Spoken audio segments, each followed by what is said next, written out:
Hello and welcome to Just Africa, where we dive into trends shaping our world today. Today we're talking about something that could truly shape Africa's economy and place Africa basically in the world. We are talking about the Africa Continental Free Trade Area, or AfCFTA.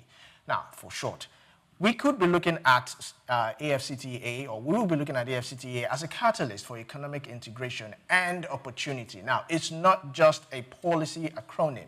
It is potentially the game changer for how Africa does business with itself and, of course, with the world. So let's start with the basic. The Africa Continental Free Trade Area is the largest free trade agreement in the world by the number of participating countries. It includes 54 out of 55 African Union members, covering 1.4 billion people and over $3.4 trillion combined gross domestic product. The deal officially kicked off trading on January 1st, 2021, with the vision of creating a single continental market for goods, services, basically allowing African countries to trade with each other more freely, more efficiently, and with fewer barriers. I'm not the only one. Welcome. I am Olumide Shokoy. Of course, I'm not the only one. I have a special guest, a lady, a beautiful lady. We call her Sugar, but her official name is Swift Aderinto. Good morning. Good morning, Olumide. First of all, I need to compliment you. I love your tie. Thank you very much. You look good. You're really here to talk about Africa. Yes. Yes, you know what they say about African men. They're always very handsome and they're always, on point. Are you one of them? Thanks for the compliment. Good morning, world. Good morning, Africa. So this topic actually, Yes. it's very personal to me. Because anything that has to do with African development means that we are going to move forward. So I have always told people, I'm not one of those people that are into Japa. I don't see myself living. I can go out. I can go to the US. I can go for holiday. I can stay there. I can stay in the most expensive hotels that they can't afford because they're working taxes too much. Then I can come back home. So I am really into developing my country. And this free trade zone, every time I hear it, if it works well, there's an if. Because it will work well. Okay, let's be positive. I love that.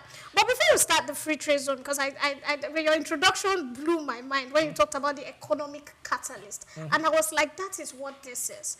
But the first thing we need to talk about is, sometimes we talk about trade.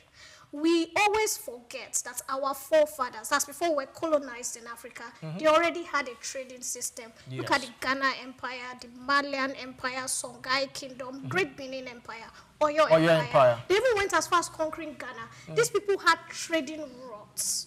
It was from these trading routes that when the Europeans came to Africa, they were able to, people say that Europeans discovered Africa. How dare you? We were already trading with each other. We were trading gold, we were trading salt, we were trading ivory. We had so many things we were doing. And so now it's because some people said, oh, Africans are trying to copy European Union, EU. So the first thing I want to state here is we are not trying to copy you. Our forefathers are traded and we had systems. We were exchanging wives. No, that's because we can't talk about trading without women. Yes. Yes. And so every time I look at this, our, free trade zone, thank God in Lagos State we have a free trade zone established by the Lagos State government because they are looking at the insight of how healthy this is. Although, yes, there are some, bottlenecks and all that. But the first thing, like we talked about, is integration. I like the fact that OAU, now AU, has already made it very easy for you to travel from one African country to the next without a passport. So we can go from one place to another without literally having to sign documents, go for visas, pay all this. Yes, you will just be harassed at the border, small, and of course, with corruption from one country to another. Yes. But I like it. What's the other positive you think about every time you think about this trade agreement, this free trade zone? It will actually take Africa from being raw materials exporters, to producing, processing, and selling it to the world. Yes. It will take us to another whole level because we are known for consuming imported goods. If you look, especially Nigeria, we consume a whole lot, if not 70, I stand to be corrected, 70% of what we consume are imported. So it will take us from that. It will also create jobs. Yes. It will also create benefits for small and medium enterprises so that they can also establish themselves. It's a whole lot. It will also encourage intra-African trade. I mean, basically you can, if for instance, we can send something, we can send Gary Rwanda, Ghana. I like the fact you said Gary. Is it Ijebu or Yellow Gary? Ijebu or Yellow Gary. Whichever one is being preferred. So I want to pick on some of the points you are saying so that we can discuss it intensively. The first point I want to run to is, you know, when you talked about the fact of manufacturing. The truth is, I don't know about other countries. I know Ghana is kicking off when it comes to manufacturing. Countries like Senegal, they are making, they call Mali. These countries have been making, these African countries, Ethiopia, they have always made a conscious effort to put manufacturing first. Yes. No blames to our former leaders, especially the military Rwanda government. is also producing coffee, yes. You see, we concentrated a lot on, we became reliant on petroleum products. And so we kind of kicked manufacturing to the curve. I remember growing up, there were brands. When it came to butter, I don't want to name, there were brands, they were advertising biscuits. We had our own kind of biscuits here. But after a while, we just found out that all we're eating, or all we started to desire was foreign goods. So the first thing I want to look at, the free trade zone, this agreement, this African International Continental Free Trading Zone, it will bring about manufacturing, African goods. So I was listening to someone from Kenya, and he said, look, that it will not just bring about African goods, it will make Africans start to recognize our own African goods in Nigeria and like them. Now, there are some products, when you hear McDonald's, you know it's coming from where? But what products can we talk that is universal in Africa? Now, I will mention this brand. There was something Glo did. It was going to almost every African country saying, look, we are an indigenous network provider. We are not just providing calls, we are providing internet. So you go to Ghana, you see them. You go to Benin Republic, you see them. So it's like this is an African thing, because we know most of the other networks are not owned by Africans. They were international.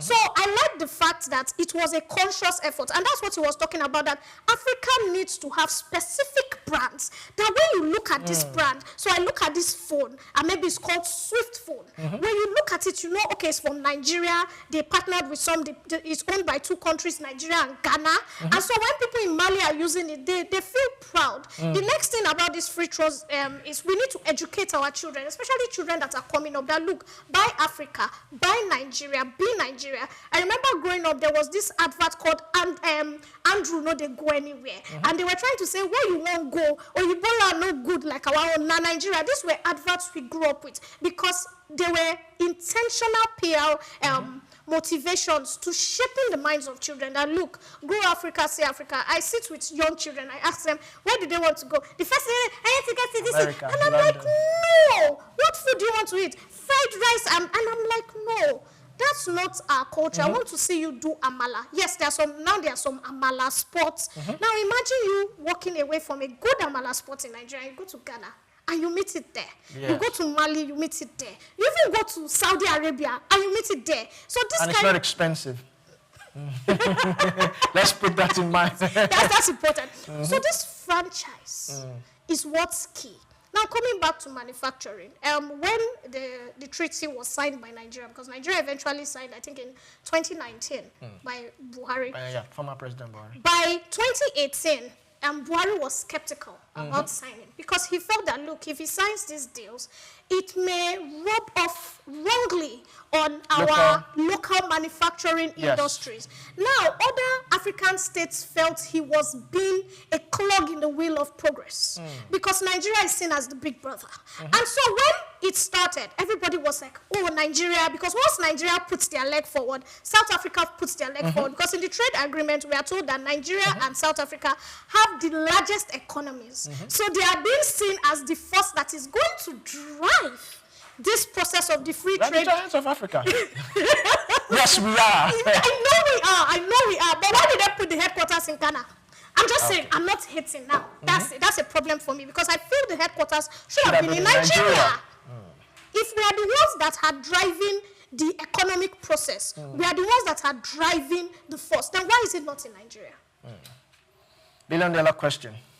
Political. I'm waiting for Doctor to come on so that because that's our guest, by the way, because I want him to answer that question. It's very critical. Yeah. But still talking about this. So when it comes to manufacturing, and so some people felt that Buhari government did us a disservice for a bit, did Africa a disservice initially, because a lot of African countries were now putting one leg forward and one leg back when they saw that Nigeria was not so enthusiastic to sign. And so these were one of the problems some people had with the Buhari government, that look, they took too long taking major decisions. Well, as soon as he entered for a second tenure, those were one of the first things he penned down. People were like, so why did you waste so much time? You know, he locked the border, so he was skeptical. I know, but we have always been the big brother. Now, we will still come down to tariffs and the agreements that help to aid Africa in this, because there are some things that have been put in place that 50-50. It doesn't help to lose manufacturing so badly. So that was one of the things. So when you talked about manufacturing, the next question we're going to ask is, how well are we doing in Nigeria when it comes to manufacturing? Still on that manufacturing, we can't talk about manufacturing without looking at infrastructure. Do we have the infrastructure?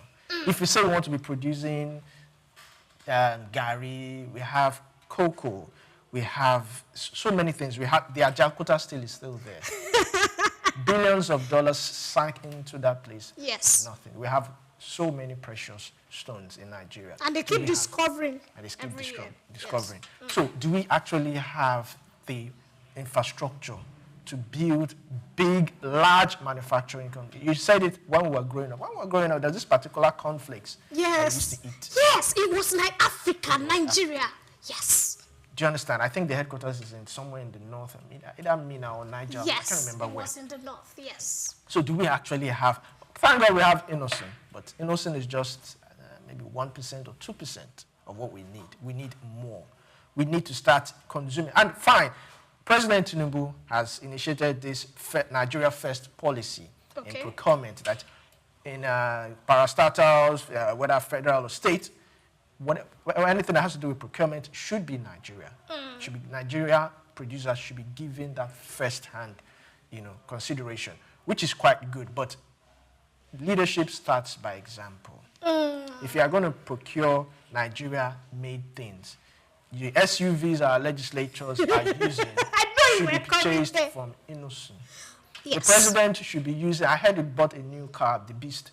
It should be Innocent. Whether you would give Innocent that contract to customize a vehicle for the president. If the president starts to, when we see the president's convoy, I mean, we all see the president cover how long it is. Now imagine sets of cars produced in Nigeria. It would encourage even the local man. Because if the president is using this particular car, you believe that, yes, this particular car would have gotten to a certain level of standard for the president to be able to use it, because it has to be security, it has to be bulletproof, it has to be everything. It has to come with the whole package. So do we have the infrastructure? So the first argument I'll have with you about that is some other Nigerians have argued, for example, Innocent, fantastic, I love it. But most of his parts of his cars are imported. True. Now this is now the challenge. This is where manufacturing comes in. Are we saying that we cannot produce something in Nigeria that is fully manufactured? Because we have steel here. We have metal in Nigeria. We can import. So there was something Lagos State did that they were partnering. I don't want to mention the brand of the car. And then they established service centers in Nigeria. The EV. Yes. They even took about, I think, 100 or 60-something students from Lagos State University Polytechnic over there to China so that they could learn. So that by the time they come back, we should, because right now they are now promoting the fact that these cars should, even if they are bringing them, they should be assembled fully in Nigeria. And back in the day, I think that's what I think Volkswagen products were. They had service centers that, you establish these things. So our Nigerians, I know it's a slow process, but I think we are doing well. Running away from cars, which is big. Things as small as chocolates, biscuits. Plastics. Okay, plastic, we have them. Shout out to Akwa Ibom State that are making meters. Okay. They are one of our biggest meter. Congratulations. We are doing this in Nigeria. But what else are we doing? We have cashew. Yes. We have so many things we can actually export out. Cocoa. I went to Ghana Now, if you go to any supermarket in Ghana, you have imported chocolate and you have Ghanaian chocolate side by side. Yes. And you can't almost tell the difference because it's made quality. They have normal chocolate, they have dark chocolate produced in Ghana. I ate it and it was lovely. Wow. And, you know, that thought came to me that why can't we have just something as simple as chocolate produced in Nigeria? We have it in Nigeria. We have cocoa in Nigeria. Why can't we do this? It's a whole lot. So I think somebody had said something, and this is not to try and backlash Nigerian government, but I need to reiterate this here. I think the PR team for the President Tinubu, is not doing a fantastic job. And I'll tell you, there are so many policies that these gentlemen, economic policies, have put out there that are not working. People do not know about them. These policies are there. They are there to aid businesses. People do not know. So I have a friend who is in the IT industry, and he was telling me that, do I know that the first 3 months into office, Tinubu had signed an agreement waiving tariffs on importation of software, anything that has to do with software, tech, and all this. Now, this is to aid us to develop and grow to the same stage of countries like China, US.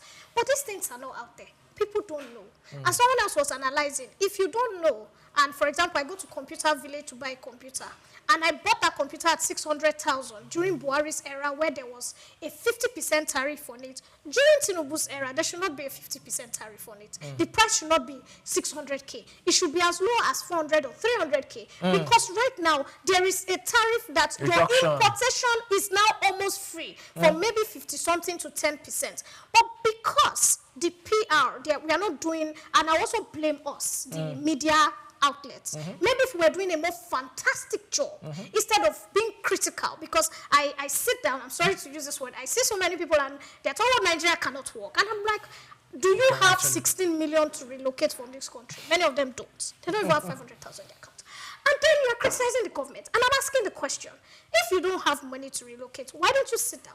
Look at the policies that the government has. Take the good ones and promote it and propagate it on air. So I think some of the things is a lot of people don't know. For example, rice fell from 100 to about 50-something thousand. Because I went to the market to price it back. I said, not lie. And I went there. And I'm not seeing it. I'm not seeing it on every platform. People are not screaming. I'm sorry to deviate at this point. Now, coming back to this, now this is part of the problem with the manufacturers, why they didn't want the free trade zone. As soon as the borders were open, rice fell. It means that local production had an issue. On passing, some politicians had mentioned that some people were intentionally hoarding rice. At this point in time, then we talk about our own policies. Who are in charge of this? Which parastatal is supposed to be monitoring pricing and food available? Why is somebody hoarding rice so that the price of rice can go up? And to me, they are killing the local industry. So we must find out why the local industry in Nigeria is being killed. Because if we are working towards international trade, we must ensure that our local industry is not sabotaged and killed so that it can go. But I know you want to do something right now. All right, it's been a whole lot, but we'll go on a short break. We're still discussing Africa Continental Free Trade Area as a catalyst for economic growth in Africa. We'll be right back shortly.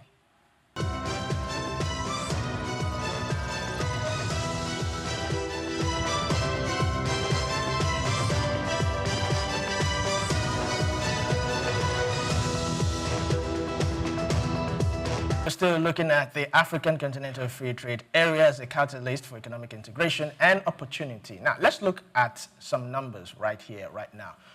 If you look at the African Continental Free Trade Area, right now, only about 15% of Africa's trade is with other countries. Now, compare that to Europe, where around 60% of trade stays within the continent. That is a huge gap and a huge opportunity. So by reducing tariffs, standardizing regulations, and improving infrastructure, the Africa Continental Free Trade Area is designed to, 1, boost intra-African trade, 2, support industrialization, and encourage job creation, especially for young people, and of course, empower small businesses, many of which are run by women and youth. It is also about shifting Africa's position in the global value chain. from being raw materials exporter to producing and processing and selling goods across the African continent. We have a special guest with us. I call him the think tank.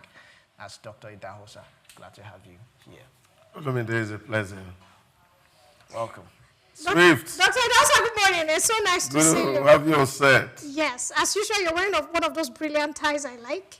Thank you. It means there's going to be a brilliant conversation. Definitely.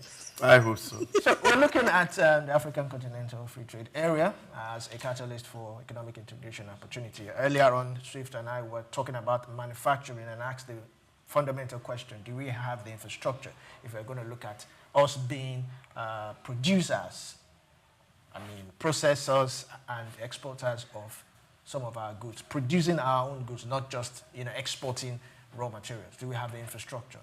We have the likes of Innocent, and she made mention of, imagine us producing the phones and tabs that we use, how beautiful it would be. Well, I think after the African Free Trade Zone area had been struggling to work for a number of reasons, and it's not far-fetched. Okay. You see, we all have common markets, and those markets are in Asia, in Europe, and in the Americas. And so for us to be able to trade with ourselves, we have to first create internal markets. Because almost African country, we all trade in primary products. There's no value addition anywhere. So it's like, I'm selling cassava. Ghana has cassava. So they can't buy from me. So we go to look for a market elsewhere. And this market elsewhere is in Europe.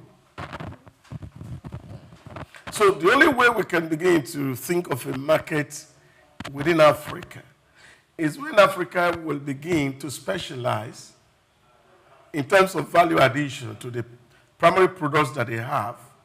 And once that is done, you can see increased trade among Africa. Take, for example. So, Doctor, let me pause you for a bit. So you are trying to tell us that because of the fact that we are limited in manufacturing and infrastructure, I like where you're coming from. And this is why the international African free trade may not work so well. Yes. Yeah, that's the point I'm making. So, number one, you don't have an internal market for your products. That's a fundamental problem. Yes. And that's why Africans can't trade with themselves. So imagine that we have a crude. We don't have a Côte d'Ivoire with a refinery that will buy our crude. They want fuel. Oh, yes. Now, we have cocoa.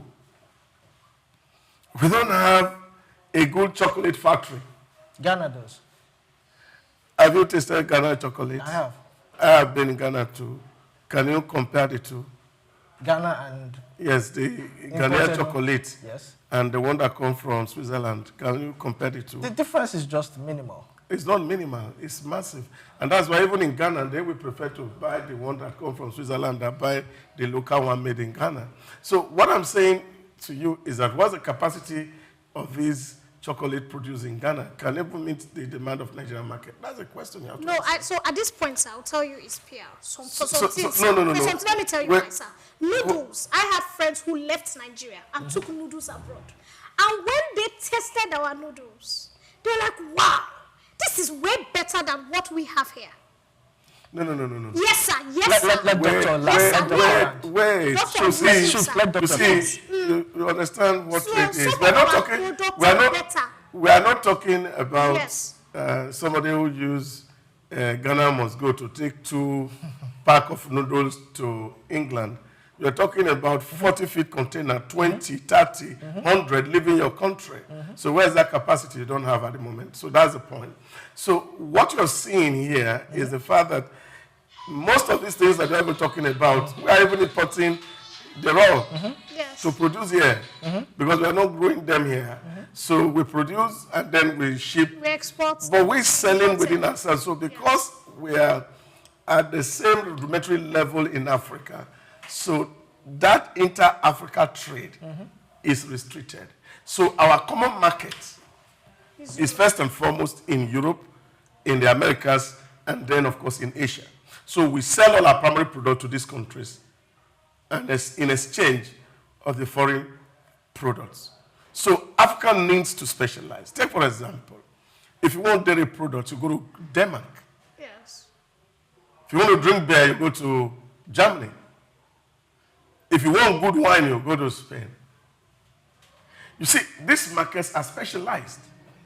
But this is still the same argument I'm having. When it comes to beer, sir, an American, one of the biggest American female rappers was in Nigeria, Cardi B. And she tasted our beer. She was like, this is nice. I'm not talking about you tasting. Yes, we're talking about trade. That's what I'm saying. I'm not talking quality. Just land. Just hold on. This is where I'm landing from. Because our PR for our products is bad here. No, just can you listen? So we can't export them. Can you listen? Right, you're not even listening. You're not allowing me to make my point. No. Okay. Allow me to make the point, so then you can respond. Okay. I'm not talking quality. I'm talking about trade. So what I'm saying is that you have... No, it was because you talked about quality. Yeah, but I'm not talking quality. I'm not even talking about Africa. I'm talking about what is happening in Europe. Yes. Why Europe can trade with themselves. So you follow the conversation. You don't just jump in. Follow the conversation. I'm saying, if you want dairy product, where do you go to in Europe? You go to Denmark. Because that's what they specialize on. And so they can trade that dairies among Europe, and they can trade it to America and to Asia. Because that's where their specialty is. As of today, Denmark is making over $45 billion from dairy products alone. That's their specialty. So when you want to drink good beer, you go to Germany. And they are distributing all across Europe. So the trade between Denmark and Germany can flourish. I have beer in Nigeria, there's a beer in Ghana. So how will I exchange beer for beer in Ghana? What about... That trade cannot happen. So what the point I'm making is that until Africans, for example, develop specialty in particular products where they have comparative advantage, and therefore we can do trade with ourselves. So I have canals in Nigeria. Cotonou have canals, so we can't trade. So for us to be able to trade, we have to produce two different things. Just they call it trade by barter. So what we are not producing, then of course Benin is producing. Then they can ship what they have to us, and we ship what we have to them. Then intra-Africa trade can flourish. Now also look at infrastructure, road network. If I am in Paris, I can move around 15 or 14 countries of the Schengen with one single entry visa. It's just a train ride across. I can move from Paris to England with a train. Vice versa. We don't have that network in Africa. In terms of roads, in terms of rail connection. Rail connections. So if I am going to trade in Cote d'Ivoire, I need separate passport document, need road infrastructure. And because, again, you find that even the airport facilities are not very developed in Africa, it is much more expensive to travel within Africa than to travel from Africa to Europe. I was talking to a lady friend of mine in Morocco, and she said to me, I would love to come have holiday in Nigeria, but I don't have the luxury. For me to come to Nigeria for a holiday, I would need like $10,000. But if I'm traveling to Australia, I don't need $2,000 to do that. So this infrastructural development is also a very huge constraint. And of course, because almost everybody is poor, you know, poor are very hostile to themselves than they have to be rich. So according to that hostility, we are not poor in Jesus' name. All right, doctor. So I was asking about steel. What about steel? We have steel here. Can't we trade with other countries? When you say you have steel, We have a Jakarta. Yeah, but Jakarta has not started to produce steel. Yes. For God knows since when. And a lot of people believe that the politics around the Jakarta steel complex. Of course, if you're a student of international political science, for example, or public administration, you will have this conversation and you'll be tired in class. Why were that thing put in Jakarta instead of Enugu, where the coal city was? Yes. So that we could have developed it, and then, of course, we would have built a better coal facility. But, of course, political decision necessitated moving it to Jakarta. So you have to now ship the coal from Enugu to come to Jakarta, which, of course, increases your cost. So, again, these are part of the issues that Africans also face, political will, to be able to take some economic decisions, not laden with political overtones. So, how do we invest, for example, in the Jakarta steel complex, so that that complex has created a whole lot of noise in the Nigerian political space, from Nigeria bidding that thing to France, even when Russia had come to us that it will help us develop that plan, and we then said we don't want to be aligned to a particular force, and then we bidded and gave it to France. France has no capacity to develop a coal mill, and then, of course, it was subletted to Russia to come and build. And you know the level of sabotage that came in the building of that steel, and that's why it's not working. Some years ago, Nigerian government sold it to an Indian company, and it took Buhari in his second term to have to buy that thing back from an Indian company who were just hiding there, and then, of course, taking what they felt they could take away from the country. So there have not been any significant investment in that area. So this is where we need to do a lot of investment. You just mentioned Inosin Motor. Yes. All the parts we import from all across the place, we just do assembly here. We need a steel rolling mill here in Nigeria that is producing, so that all the parts of these things can be made here. Yeah.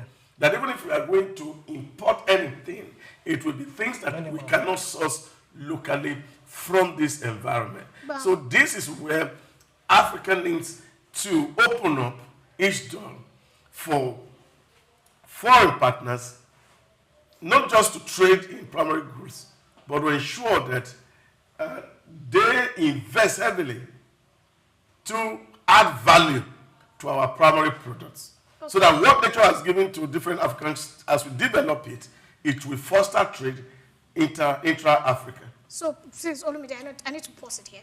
Doctor, at this point, there was something very intelligent you mentioned. You mentioned about us now partnering with European nations for the things we need. I do not think we should think of partnering with European countries. I think we should think of partnering with African countries. So, I will still go back to the chocolates. He said he tasted the chocolate. I haven't tasted them. That it was pretty nice. I know some Ghanaian friends who have told me their chocolate is even better than those in Europe. That people come to Ghana and say, look, your chocolate is better. But because we are Africans, we have a mindset that anything from Africa cannot stand pari passu with anything that is being brought from outside. We look at it with cereal. We look at it with beer. Things that are brought into this country, we have things that taste better. So I think for the African international trade, continent trade to go well, first we need to do a rebranding of Africa. That's where I'm coming from. I don't think so, Swift. Okay. I don't think so. You see, we're so very negatively nationalistic as Africans. And we don't open up to tell ourselves very honest truth. Okay. You see, if you go to United Arab Emirates, it's a trading zone, free trade zone. Yeah. That's the power of it. So they buy things from everywhere in the world. Now you enter a supermarket or a mall in United Arab Emirates, will you see a Ghanaian chocolate? Take biases away. They buy from everywhere. There are things they buy from Africa. So they are really not too interested. See, what we need to understand is I buy a phone in the market for its functionality. I don't buy it because of the country that makes it. As long as this thing is useful to me, both in style and in function, I don't go to market and say, where was this thing produced? Was it produced in Ghana or produced in Cote d'Ivoire? Nobody go to the market to say, oh, this suit I'm wearing, where did they make it? Was it Bangladesh or was it in Spain? Nobody's asking those questions. You are not asking those questions because of the right PR. So if you see a popular footballer, leave PR out. For phone, 90% of the most expensive phones are sold because somebody up there, a Beyonce, Beckham, held the phone and said this is the best. Many times those phones are crap.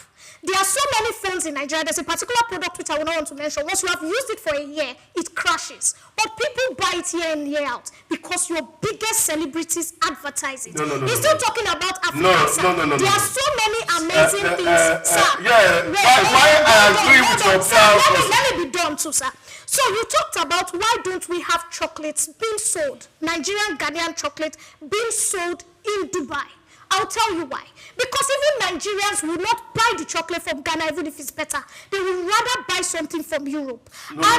This is the truth. No, it's not the truth. It's just a sentiment. Yes. No. It's sentiment. So see, what I'm saying to you is that let me drop my point. My point is not dropped. My point for this, imagine if that Ghanaian chocolate, he's tasted it. He says it's fantastic. I taste it. All the Nigerian celebrities say, oh, look, we have this chocolate from Ghana. And Nigerians are talking. Malians are talking. Ghanaians are talking about this chocolate. It will be sold in Dubai. It happened with our music. Let me tell you, who is the PRO you have for your music? I enter into a boat in the UAE and they are playing Nigerian music. I get to the street of Paris, they are playing Nigerian music. I get to anywhere around the world, they are playing Nigerian music. And they are entertaining it and they are enjoying it. Nobody is asking who is the name of the actor, where does it come from? The music, the beats are excellent, so they don't need to be sold. No, let me tell you something about branding. No. Let me tell you something about branding. The industry was intentionally sold. Who sold it? Afrobeat Africans. Because Africans will go to your So why are they not selling the other products? That's what I'm saying. Because Africans will go to a club in Europe. No. And when the DJs No. you will notice Africans and others. And Africans will say, play us our music. No. Leave blind patriotism. Europe will not sell it. No. Leave blind patriotism. It does not matter who holds a phone. It does, sir. It doesn't matter. If I buy it once and it doesn't meet my taste, I don't go there a second time. Branding is not just about PR. Branding is about what quality and offering that you are given. Take, for example, iPhone, for example. iPhone has a limited technology, but the screen of iPhone is made by Samsung. Take, for example, Boeing aircraft.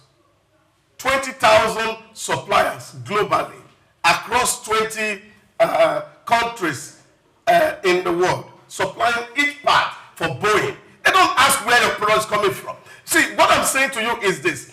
We need to create some level of expertise in terms of the things that we are producing.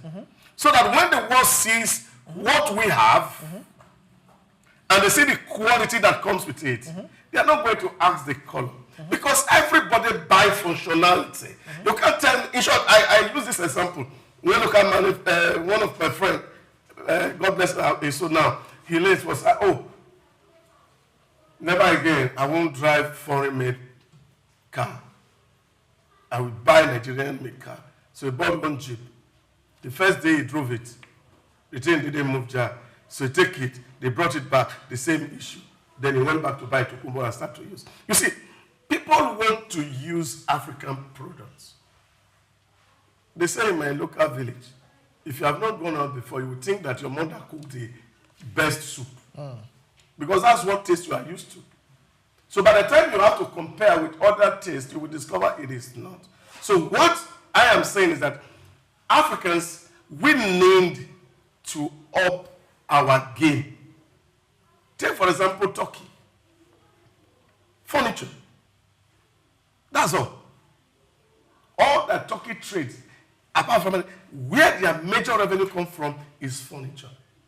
Now, if furniture in Turkey enter any market, whether it's American market or whether it's a European market, once the furniture is seen in the store and you look at it, you will know as a buyer, intelligent buyer, to say, well, this is what I want to buy as against this. Now, look at Bangladesh. For example, in garment industry, I said, check it out. Every university in Bangladesh study textile engineering, sewing engineering, and all manners of it. Now, if you go to Bangladesh today and check out what they make in garment alone, is over 30 billion US dollars. Their garments, they sell in Europe, in Asia, in America. That's the point I'm making. So if you have a technology that is quite expensive because of its rudimentary nature, your price cannot be competitive. So if you put the quality down and you look at it vis-a-vis the other quality, which of course seem cheaper, then of course the buyer is asking. I put a Nigerian rice down, for example, and I put the one that is coming from Asia down, and I compared the two. They say the Nigerian bag is 80,000. The one from Asia is 60,000. Which one will I buy? All right, doctor. 2 questions I want to ask. You said, so even if you have a Beyonce coming to stay in the front of the Nigerian bag of rice, how many people do you think will buy it? The Beyonce fans will. All right, doctor. So I have 2 questions for you. Earlier on, you said that one of the things negating the Africa Continental Free Trade Area is that we are producing, or we have what other countries have. Yes. Okay, so let me put it to you like this. All African countries cannot have the same thing. Maybe 2, 3 people have the same raw materials, or they have the same resources. Yeah, but at the same state. Yes. That's what I'm saying. The point I'm making. So what I'm trying to say is, let's say, for instance, Nigeria and 3 other countries have the same. That doesn't mean we can't sell to other countries. No. I'm not saying exactly the same products. Okay. I'm only talking about the state of the product. Okay. They are primary. No value addition. Okay. So, take for example, cocoa is great, for example, in Côte d'Ivoire. Okay. That's all they live in. So, what do the Ivorians will need to do is to sell to a market that is well developed in terms of either producing beverage or producing chocolate. Have you? Yes. Yes, which of course is the secondary use of this product. Now, they can't sell to us. Because we have cocoa too. No, not even necessarily because we have cocoa. Because even that beverage industry here is not as developed as you have in Europe. Okay. So because it's primary product only feeds industries. Okay. And we don't have the luxuries of too many industries in Africa that we can sell these products to. So we have to sell to people who have it. Nigeria have crude. Abi? Yes. Chad don't have crude. Okay. But we can't sell our crude to Chad because they don't have the facility to refine it. So that's the point I'm making. So for Africans to be able to trade with themselves, then we must have been sufficiently industrialized, which means the industries within the African states now will be receiving these primary products and be processing it and reselling globally. So I want to ask until we get to that phase of industrialization, yes, the trade between Africa will remain scanty. Doctor, let me ask my last question. I'm sorry, Olumide. Do you think there's a European sabotage on African development? Well, we have had those arguments. Recently, I was telling my friend, and I said, as a student in my early undergraduate, I was a core Marxist. I love Marxism. I can't believe that. Oh, yes, I was a core Marxist. Okay. And I love all the writings around dependency theory. Okay.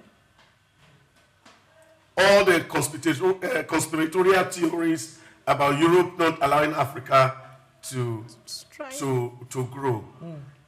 Now, by the time I came out of that cocoon, the four walls of the universe, and I discovered the cocoon. that what we were being taught in class was apparently quite different from what was out there. Reality. Which is the reality. It's like the same question. Why didn't Europe sabotage Singapore, for example? Why didn't they sabotage Malaysia? Why didn't they sabotage India? Why is it only Africa they are sabotaging? So you have to now begin to understand that there are some peculiarities around us as Africa, some cultural inhibitors. I don't know if you read this book, Culture Matters.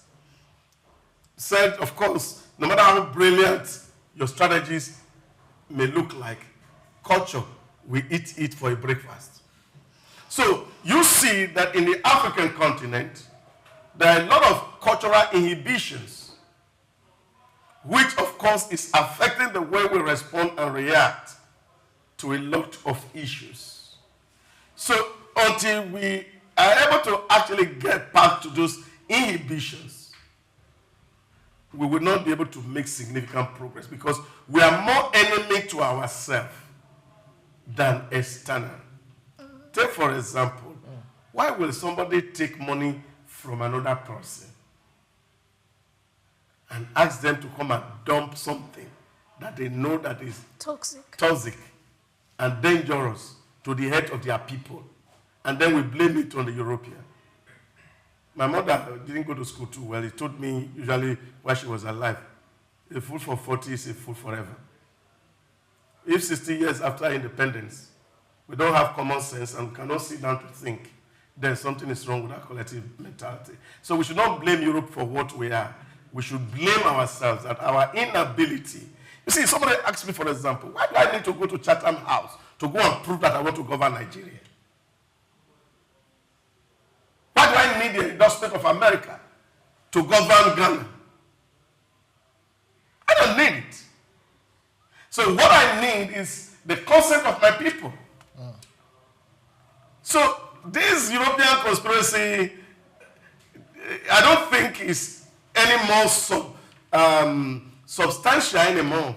Even in the 8 days of slave trading, without the support of our kings, our very hefty men, slave trade would not have prospered in Africa. You're right, sir. All right, sir. I would like to ask you one question, still on this particular thing that you're saying. I'm sure you must have heard this saying that Africa is a dumping site.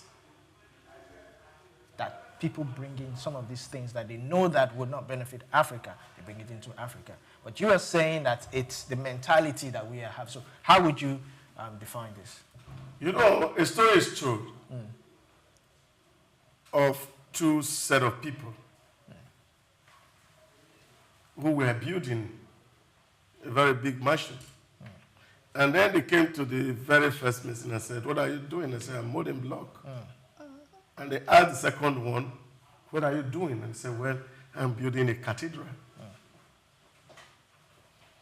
Another one. Some salespeople were recruited to go sell in a particular place shoes. And the first set of people got there and said, well, everybody there, they are walking on barefoot shoes, will not sell. And another person came and said, well, what I saw there, nobody has shoe. That's a ready market. For shoes. For shoes. And I think that is the irony of the African state as we see it today. How we see ourselves. Yes. We don't see ourselves beyond the immediate. We cannot see tomorrow. So what we're seeing is all the impediments. But these other guys who are there, they are seeing plenty of opportunity. And say, so if we even bring chaff here, these people will buy it. And so they're loading burden us with these things. And to the glory of God, we are buying them. And we are making them richer. Thank you very much. Thank you very much, Doctor. And of course, that brings a wrap to today's episode of Just Africa. Thank you very much for watching. We hope you have enjoyed the program. From here on, I am Olumide Shokoya. And my name is Swift Aderinto. Have a fantastic day. It was nice taking the speaker on the show this morning. I love it. And we have to do more. Oh, yes. I wish it. I wish it. Olumide, thank you for being there. It's a wrap from here. Idahosa is my name. And keep watching Souk News Television.